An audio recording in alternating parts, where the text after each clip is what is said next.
Hi, this is Shalini and you are watching polity achiever. आज की class में हम लोग डिस्कस करेंगे नो कॉन्फिडेंस मोशन। तो नो कॉन्फिडेंस मोशन क्या होता है, कॉन्स्टिट्यूशन के किन आर्टिकल्स में इसके बारे में बात की गई है, union parliament and state parliament में, स्टेट लेजिस्लेचर में नो कॉन्फिडेंस मोशन को पास करने का क्या प्रोसीजर होता है, ये सारी चीजें हम लोग आज की इस क्लास में डिस्कस करेंगे। So don't go anywhere, video को लास्ट तक देखिएगा। एंड अगर आप फर्स्ट टाइम मेरी क्लास में आए हैं तो मेरे चैनल को सब्सक्राइब कर दीजिए एंड बेल आइकन को प्रेस कर दीजिए, बिकॉज जो भी न्यू वीडियोस आएंगे उनके नोटिफिकेशंस आपको तभी मिल पाएंगे जब आप चैनल को सब्सक्राइब करेंगे, बेल आइकन को प्रेस करेंगे।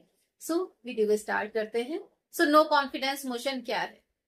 जब भी कोई गवर्नमेंट सत्ता में आती है, नई गवर्नमेंट बनकर आती है, तो वो एक काउंसिल ऑफ मिनिस्टर बनाती है जिसमें कुछ गिने चुने मिनिस्टर्स होते हैं।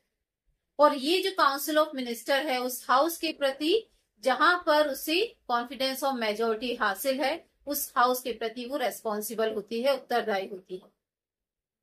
ठीक है, तो जब उस हाउस को ऐसा लगता है कि काउंसिल ऑफ मिनिस्टर ने अपना विश्वास खो दिया है, किसी वजह से अपना जो कॉन्फिडेंस ऑफ मेजोरिटी है उसको खो दिया है, तब वो नो कॉन्फिडेंस मोशन लेकर आते हैं और उस काउंसिल ऑफ मिनिस्टर से, गवर्नमेंट से ये कहते हैं कि आप मेजोरिटी को सदन में प्रूव करिए। ठीक है, तब यहां पर उसका काम होता है काउंसिल ऑफ मिनिस्टर का कि वो कॉन्फिडेंस ऑफ मेजोरिटी को प्रूव करे। तो इसी सारे प्रोसेस को हम लोग नो कॉन्फिडेंस मोशन कहते हैं। तो इसके लिए कुछ कॉन्स्टिट्यूशनल प्रोविजंस भी किए गए हैं। क्या कॉन्स्टिट्यूशनल प्रोविजंस है? यूनियन पार्लियामेंट की अगर हम बात करें, एग्जीक्यूटिव की बात करें, तो अकॉर्डिंग टू आर्टिकल 75 जो भी काउंसिल ऑफ मिनिस्टर्स है वो लोकसभा के प्रति उत्तरदायी होता है। ठीक है, सेम यही स्टेट में भी रहता है। अकॉर्डिंग टू आर्टिकल 164 जो भी स्टेट की काउंसिल ऑफ मिनिस्टर्स है वो स्टेट में विधानसभा यानी लेजिस्लेटिव असेंबली के प्रति उत्तरदायी होगी।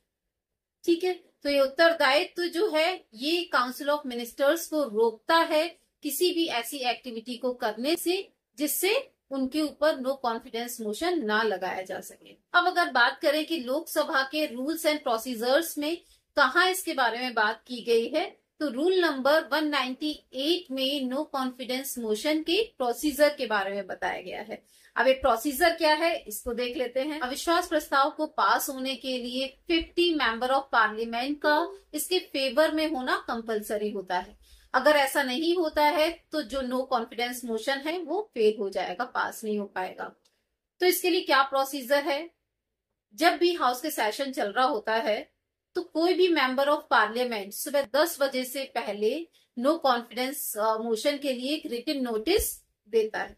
इसके बाद जो स्पीकर हैं वो इस नो कॉन्फिडेंस मोशन के प्रपोजल को रीड करते हैं, पढ़ते हैं, और जो भी मेंबर्स इसके फेवर में है वो खड़े होकर अपनी सहमति जताते हैं।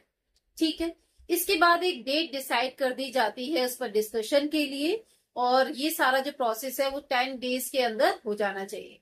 डिस्कशन के बाद इस पर वोटिंग की जाती है, और वोटिंग किसी भी तरह से हो सकती है, वॉइस वोट भी हो सकता है, डिवीजन ऑफ वोट भी हो सकता है, या कोई और तरीका भी हो सकता है।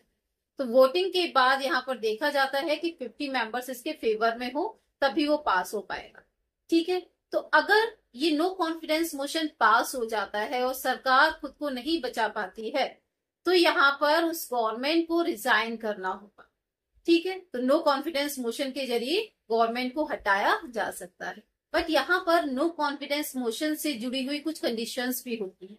वो कंडीशंस ये होती हैं कि नो कॉन्फिडेंस मोशन हमेशा लोअर हाउस में ही रखा जाता है, यानी कि अगर हम यूनियन पार्लियामेंट में देखें तो लोकसभा में ही इसको रखा जाएगा, और अगर हम स्टेट लेजिस्लेचर में इसको देखते हैं तो लेजिस्लेटिव असेंबली में ही नो कॉन्फिडेंस मोशन रखा जा सकता है। दूसरी इंपॉर्टेंट बात यहाँ पर यह होती है कि no confidence motion entire council of minister के अगेंस्ट ही पास किया जाता है, किसी भी इंडिविजुअल मिनिस्टर के लिए इसको पास नहीं किया जाता है। और अगर ये पास हो जाता है तो गवर्नमेंट को रिजाइन करना होता है with the whole council of minister. तो आज की क्लास में इतना ही रखते हैं। आई होप सो आपको क्लास पसंद आई होगी, और अगर पसंद आई है तो लाइक एंड सब्सक्राइब करें, शेयर करें मेरे चैनल को with your friends and colleagues. इसके साथ ही अगर आपने मुझे अदर सोशल मीडिया एप्स पर ज्वाइन नहीं किया है तो आप मुझे ज्वाइन कर सकते हैं। उन सभी के लिंक आपको डिस्क्रिप्शन बॉक्स में मिल जाएंगे। मिलते हैं किसी और क्लास में। Till then bye bye.